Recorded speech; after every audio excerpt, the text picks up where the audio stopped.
Hey y'all, this is Maisha with As Long As You're Breathing, and Gabrielle and I did a pretty good job this morning of covering a lot of kind of difficult topics on the Twin Flame Tuesday. And someone reached out to me that I had talked to back in November, December, when we were covering kind of all of the same things. And she said, you know, the one thing you didn't touch on, which did so much to help me, was how you explain gratitude and energetic bandwidth. And I said, you know, we didn't go there. So I'm glad she reached out, and so I'm going to do a little bit of that now. You know, I use the example of I'm not going to be in a relationship with someone where they reach out once every 3 months, 6 months to have a conversation. And I know what that really means is I've got some energetic bandwidth for you now so we can go to bed together. Because to me, that is using someone for sex. And I'm not going to be that person. I'm not going to be disrespected that way. To me, my expectation of myself is not to allow myself to be given that little energetic bandwidth in a relationship. I'm not going to be in a relationship that has that little amount of energetic bandwidth in it. Now that's me, okay? That's what we all have to do. All twin flames have to decide for themselves what energetic bandwidth they can show up with. And that's how we have to start communicating. We have to stop labeling everything. And we have to show up with, listen, this is the energetic bandwidth I have. This is how I show up in a relationship. And the other person has to say, this is the energetic bandwidth I show up with. This is how I am in relationship. Now, if one of you expects 2.5 kids in a house and vacation 3 times a year, and the other one says, I maybe can see you on your birthday, probably not Christmas or Thanksgiving, and we can probably see each other twice a month, y'all aren't even close, okay? So you got a lot of talking to do, and probably maybe some time to wait before you're even close to being in some type of union together. But there's a good chance that you're not really that far off if you will actually talk about how you show up in relationship.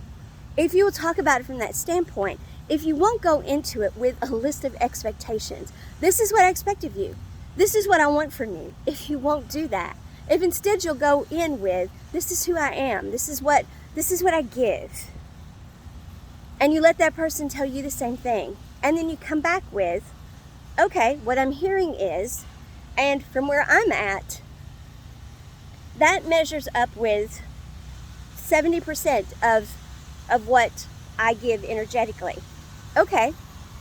Now the way you handle that is, if you can live with that person giving 70% of what you're going to give energetically, then you agree to that. But the way you agree to that is, you only give the same amount. You see, that's the only way it works. You can't go ahead and give that 100% that you said you were going to show up with. You can't show up with, I'm going to be there for your birthday, I'm going to be there for Christmas, I'm going to do this, I'm going to do that, I'm going to make you feel just like everything in the world revolves around you, and you get to do 70% of that for me. You can't do that, or there's no energetic balance there.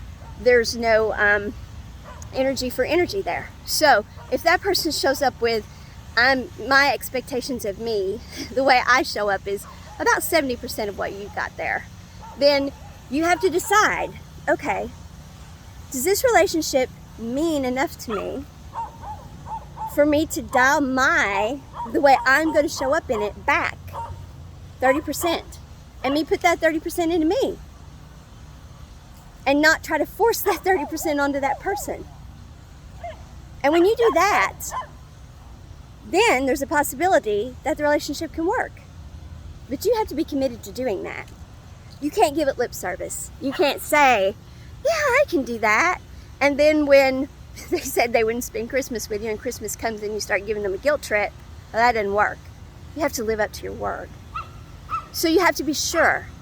Now the other thing is, if you see Christmas is coming and you find, you know, I spoke way beyond what I'm really able to do, you have to be honest and say so. And you have to face that. And then if the relationship dimension can't be adjusted, then maybe you move on from that relationship. And whether it's twin flame, whether it's not twin flame, it doesn't matter. The two of you aren't compatible. You're not in the same frequency. and you're not able to make it work. With twin flame, this is highly possible to make twin flame work this way because you're at different energies at different points in time. And by being there for one another and helping one another mirror and grow and having the patience with one another to do that, it's a very good way to have the relationship that is the one that lights your heart up and the one that you truly belong in. And it's also the way for you to take the time for yourself that maybe you were robbing yourself of. Maybe you were planning on showing up this 100% this way, when really when they hand you the list of how they were planning to show up and you look at it, you're like, you know, that really more matches probably where I need to be anyway, if you look at it honestly. So it's got to do with how much energetic bandwidth you're going to put in. That's what it comes down to, because you've attracted this person in because they're your twin. So now, how much gratitude, how much energetic bandwidth can you put into the relationship? And if it's a conversation every couple weeks, if it's dinner once a month, if it's spending some time together once a month, then okay. If you can agree to that, then that's all you put into it too. If that's what that person tells you, this is what I have to give. This is how much energetic bandwidth I have to put into this. Then nothing about that sounds like 2.5 kids, married, and 3 vacations a year and all of that stuff. So don't be expecting that sounds like monogamy and happy ever after and all of that stuff. That sounds to me like two people who are really close friends, getting to know each other even better and spending time together and those things. And so you have those conversations and you continue to communicate about it. And you don't put any more energy into it than that either. Now that doesn't mean, and you don't get into these power plays about which one reaches out to who first. What you accomplish nothing with that. That's game playing. People get busy. People sometimes, even in these situations, twin flame, not twin flame, I'm talking relationships, period. Even when you've got a situation where the lines of communication are open and you're talking this way with someone, it can still be awkward. You know, I got busy, I didn't reach out, maybe they're going to be mad at me, and they're a little worried about it. So you're curious, you're wondering what happened. You start ruminating about it in your head, then the next thing you know, the whole relationship is tanked, and neither one of you reached out, when really what you both wanted to say was, you know, let's don't let this relationship tank over this. We both got busy and yada, yada, yada. Reach out, for God's sake. Say, hey, we haven't talked. What's up? You know, and then when they say, you know, yeah, I got busy and I wanted to, but this happened, say, oh, okay, and go on. Now, if they do this all the time, then there's a pattern and there's a problem.